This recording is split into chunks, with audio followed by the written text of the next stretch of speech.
राधे राधे। स्वागत है आपका हमारे चैनल निष्ठा भक्ति भाव पर। सोमवार को पड़ने वाली अमावस्या को सोमती अमावस्या कहते हैं। ऐसा संयोग साल में 2 या फिर कभी कभी 3 बार भी बन जाता है। इस अमावस्या को हिंदू धर्म में पर्व कहा जाता है। इस दिन पूजा पाठ, व्रत, स्नान और दान करने से कई यज्ञ का फल मिलता है। सोमती अमावस्या पर तीर्थ स्नान करने से कभी न खत्म होने वाला पुण्य मिलता है। लेकिन कोई तीर्थ स्नान ना कर पाए, गंगा जी में स्नान ना कर पाए, तो घर पर ही पानी में गंगा जल की कुछ बूंदें मिलाकर स्नान करने से भी इसका पुण्य प्राप्त किया जा सकता है। महाभारत काल में भीष्म पितामह ने युधिष्ठिर महाराज को इस दिन का महत्व समझाते हुए कहा था कि इस दिन पवित्र नदियों में स्नान करने वाला मनुष्य समृद्ध, स्वस्थ और सभी दुखों से मुक्त होगा। ऐसा भी माना जाता है कि स्नान करने से पितृ भी संतुष्ट होते हैं। मान्यताओं के अनुसार पीपल के पेड़ में पितरों और सभी देवों का वास होता है। इसलिए सोमती अमावस के दिन जो दूध में पानी और काले तिल मिलाकर सुबह पीपल को अर्पित करते हैं, उन्हें पितृदोष से मुक्ति मिल जाती है। इसके बाद पीपल की पूजा और परिक्रमा करने से सभी देवता प्रसन्न हो जाते हैं। ऐसा करने से हर तरह के पाप भी नष्ट हो जाते हैं। वेदों में बताया गया है कि पीपल की परिक्रमा करने से महिलाओं का सौभाग्य भी बढ़ता है। इसलिए शास्त्रों में इसे अश्वत्थ प्रदक्षिणा व्रत भी कहा गया है। आज सोमती अमावस के शुभ अवसर पर सुनिए सोमती अमावस की संपूर्ण कथा। सबसे पहले आप सभी को सोमती अमावस की हार्दिक शुभकामनाएं। उससे पहले अगर यह कथा आपको अच्छी लगे तो वीडियो को लाइक ज़रूर कीजिएगा। सोमती अमावस के दिन सुहागन महिलाएं भगवान शिव की पूजा करके अखंड सौभाग्य की कामना करती है और सोमती देवी से आशीर्वाद मांगती है कि जैसे उनका सुहाग अखंडित रहा, वैसे ही हम सबका भी सौभाग्य और सुहाग बना रहे। और इस अमावस के दिन सुहागन महिलाएं पूजा करने के बाद जो व्रत कथा सुनती या पढ़ती है वह इस प्रकार है। पौराणिक कथा के अनुसार एक साहूकार के 7 बेटे और एक बेटी थी। उनके घर अक्सर एक ब्राह्मण भिक्षा मांगने आया करता था। जब भी साहूकार की बेटी भिक्षा लेकर आती तो वह ब्राह्मण भिक्षा लेने से मना कर दिया करता और कहता कि तुम्हारे भाग्य में सौभाग्य नहीं लिखा है। यह सुनकर साहूकार की बेटी बहुत दुखी हो जाती। कई बार तक ऐसा ही होता रहा। तब एक दिन साहूकार की बेटी ने अपनी माँ को सारी बात बता दी कि कैसे एक ब्राह्मण भिक्षा मांगने आता है और उससे भिक्षा लेने से ही मना कर देता है। साहूकार की पत्नी ने अपनी बेटी से कहा कि अगली बार जब भी वो भिक्षुक आए तो मुझे बताना। फिर एक दिन वह भिक्षुक आया। उसी समय साहूकार की पत्नी दरवाजे के पीछे छुपकर सारी बात सुनने लगी। वही हुआ जैसा हमेशा होता था। भिक्षुक ने साहूकार की बेटी से भिक्षा लेने से मना कर दिया और कहने लगा कि तुम्हारे भाग्य में सुहाग नहीं है, तुम्हारे भाग्य में विधवा होना लिखा है।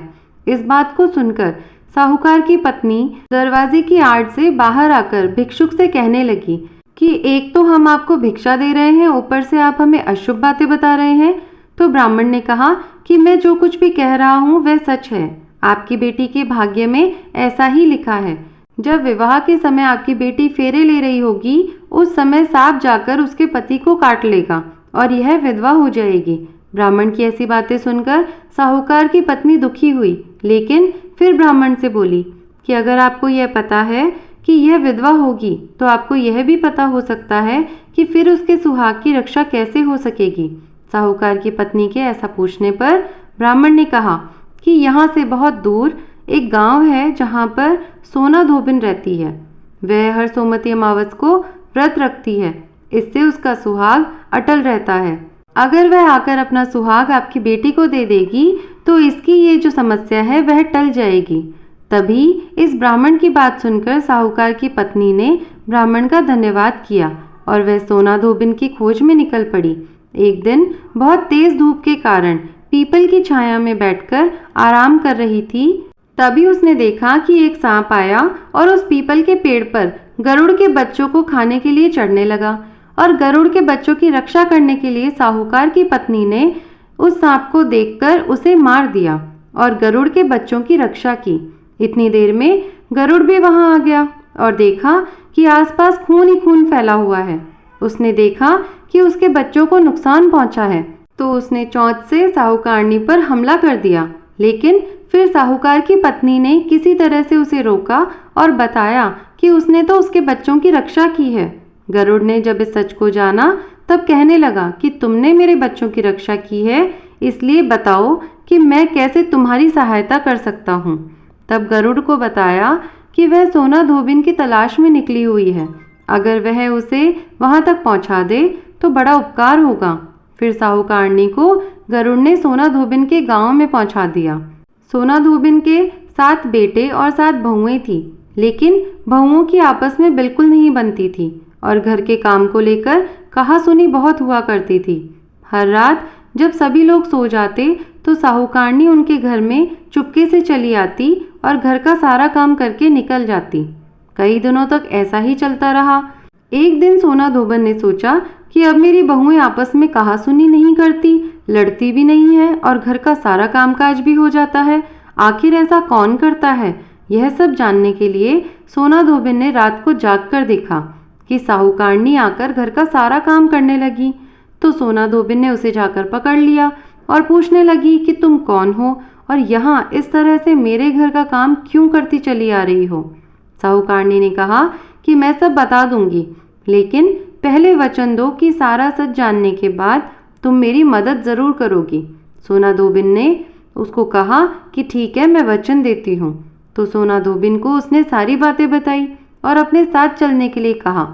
सोना धोबिन साहूकारनी के साथ चले जाने से पहले अपनी बहू से बोली कि मेरे लौटने तक हो सकता है तुम्हारे ससुर जी की मृत्यु हो जाए, लेकिन उनके शरीर को तेल में डुबो कर रखना, अंतिम संस्कार मत करना।